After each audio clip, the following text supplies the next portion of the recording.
Hello and welcome to the France 24 interview.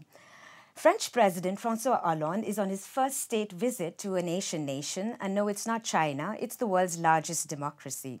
Hollande's visit to India is going to be dominated by trade issues, including giant business deals in defense and in infrastructure. But in a country that is furiously confronting its abysmal track record on the violence of women, the French president is being forced to confront a rape case that was just not going away. Joining me to discuss these issues today is Mira Kamdar. She's a senior fellow at the World Policy Institute and author of the book Planet India, The Turbulent Rise of the World's Largest Democracy and the Future of Our World. Hi Mira, it's good to have you with us. Nice to be here, Leela. Well, talking about this rape case that just won't go away, this involves a French consular official in India. And can you tell us why this is threatening to overshadow a very important visit? Well, I'm not sure if it will actually overshadow the visit, but certainly it is a problem and one that I'm sure the French delegation would wish were not there. Apparently, this consular official has been accused by his estranged wife of having raped their very young daughter, a 3-year-old child. The lawyers on the side of the consular official are saying that the evidence, physical evidence that's been put forth by the wife bringing the charges has been compromised, and he does have a defense, but his ex-wife does have the backing of a number of women's groups in Bangalore and elsewhere in the country, and its timing is very unfortunate, not only for the state visit, but as you say, in the context of the aftermath of the horrific gang rape in Delhi at the end of last year and the ongoing issue of violence against women in India that's been grabbing headlines all the first part of this year. Right, and you've been following this issue very closely, and you've actually even talked about your own experiences in your Indian family, because a lot of violence against women is in the family, which, I mean, these are allegations, but, that's an important point to note. Well, actually, over 90% of sexual violence is at the hands of someone who's known to the victim. And so, obviously, family members are among the people who are best known to victims. I am very fortunate that I've never been the victim of sexual violence by anyone in my family. But I did have the experience as a pre-adolescent girl of just 10 years old, arriving in India to visit my grandparents and being very quickly made to understand that I needed to dress modestly, walk in a certain way, talk softly, lower my gaze, and basically, my family, especially the male members of my family, my authoritarian sort of patriarchal grandfather, got the message across to me that for my own good, I needed to be as invisible as possible. And part of the problem in India is with the economic expansion the country has undergone in the last 20 years or so, is that women are much more visible. Women are on the streets, they're going to work, they're getting an education as never before, and the urban population has exploded. People are in closer contact, they're outside of their traditional contexts and protection networks, and this has led to a situation where sexual violence has become not only worse, but much more visible. That's right. I'm going to talk about India's human rights track record later, but to just shift the focus a bit to Mali, which has, been dominating international concerns now. India very uncharacteristically co-sponsored the UN security resolution with France on the international intervention in Mali. Now, for people who know New Delhi is famously anti-interventionist. It's a dramatic change for a pretty distant West African nation. What do you think brought about this change? It's very interesting because this was not India's mode with regard to Syria or Libya. But I think it can be explained by a couple of things. First of all, the French-Indian strategic partnership, which is now 15 years old, is something that both countries are keen to strengthen. That will be one of the items on the agenda during this visit, and probably the most important item. Secondly, India is keen to show that it is taking a hard line against terrorism, especially any terrorism linked with Al-Qaeda, anywhere that may happen. And this was a way to to signal that. It's also a way to signal a projection of India's power and its desire to play a greater role on the world stage, and to signal to France that India is a strong ally and partner of France in international situations.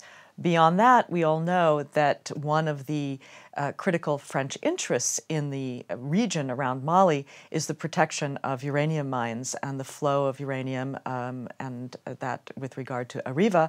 And one of the main issues on the table during this state visit will be the nuclear reactors that India is purchasing from Arriva, the EPR reactors that Arriva is scheduled to build, and also the purchase of uranium as fuel, perhaps via France or via Arriva, and those supply lines are something that India is keen to see remain open.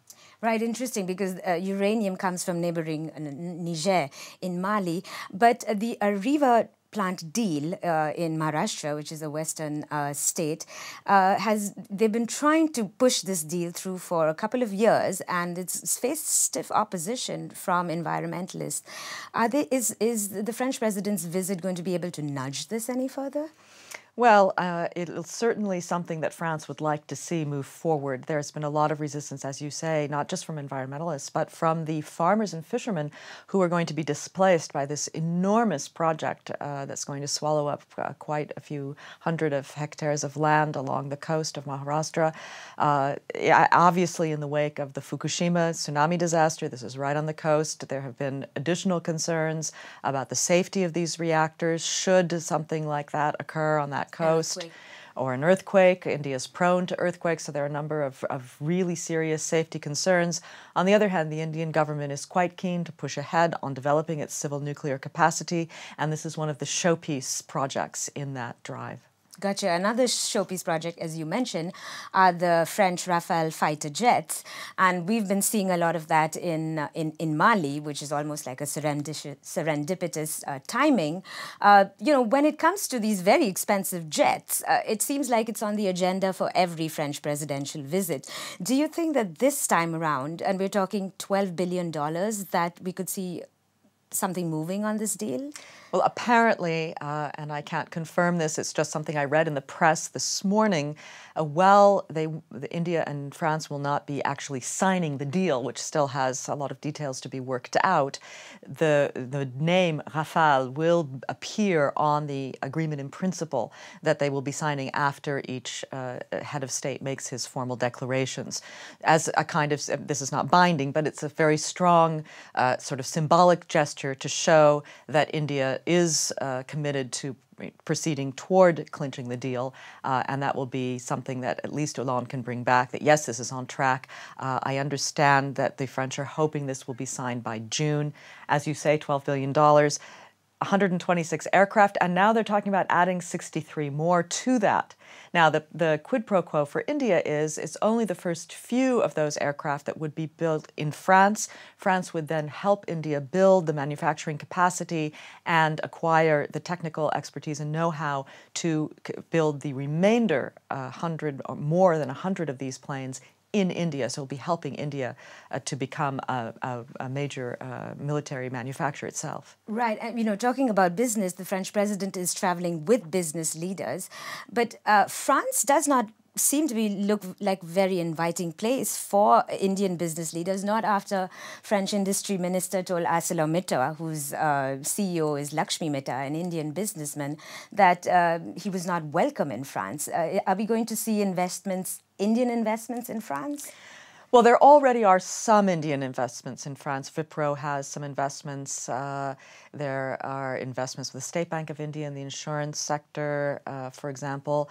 But a lot of Indian companies are a little bit hesitant to invest in France, especially with regard to labor laws. It's difficult to fire people once they've been hired, for example. The issues around taxation and things like that. It's a more bureaucratic kind of, of course, this is coming from India, where India has similar issues for foreign investors coming into India. But if you compare France to, say, an Indian company looking to invest in the UK or the US or Australia, France does look like a bit of a more difficult country to tackle. A bit more difficult. And finally, you know, we're going to circle back to human rights. Do you think human rights is going to be on the agenda at all, or during this visit? I really don't think that human rights will be on the agenda, which is unfortunate in a way, since France is the place where human rights were born with the Declaration of Universal Human Rights at the time of the French Revolution, and one of the things that France takes great pride in defending. But really, this is about guns and butter. This is about economic and strategic relations between India and France. In this time of economic crisis, France sees India as one of the places it must go to help get the country out. All right, then. Guns and butter. That's what this is going to be all about. Thank you, Mira. It's been a great pleasure having you here. A pleasure to be here, Leela. And thank you for joining us at the France 24 interview. Don't go away. We have news and a lot more up ahead.